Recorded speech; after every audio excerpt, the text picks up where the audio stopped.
Sa igat ko, Imam. Doon ang camera. Nilagay ko muna ito.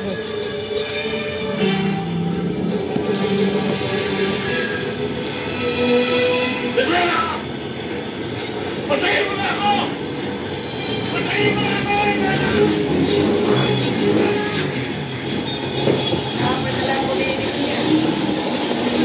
Hanggang yung meron kayo ka. Ano? Medyo kay Kuya. Hindi ba? Ay, ginigil mo kay Kuya. Madali, gagawa pa na agad, dahil. Ilubin, ihagis mo!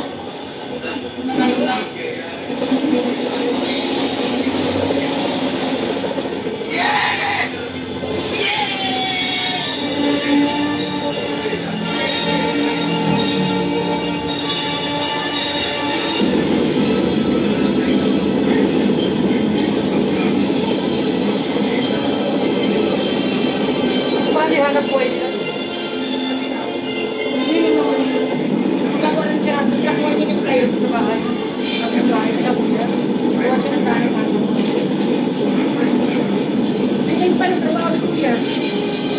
Pwede lang kami kung magawa ng daan lang ang pasakot sa buka.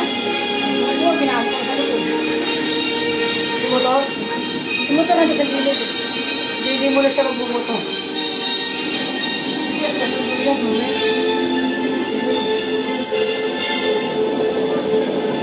Kasi na yung Rosie nagawa na. Hindi kasi ginagawa ko lang.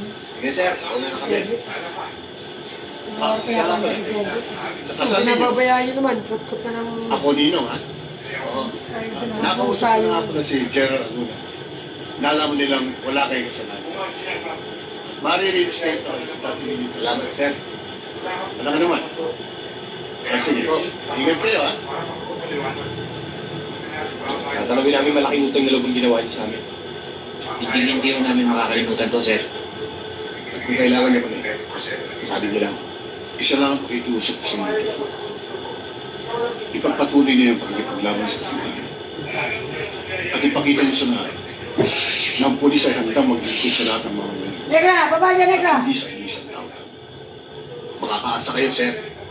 Salamat.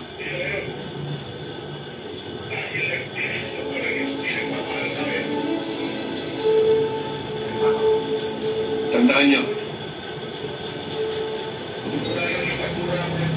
kayo ang private army at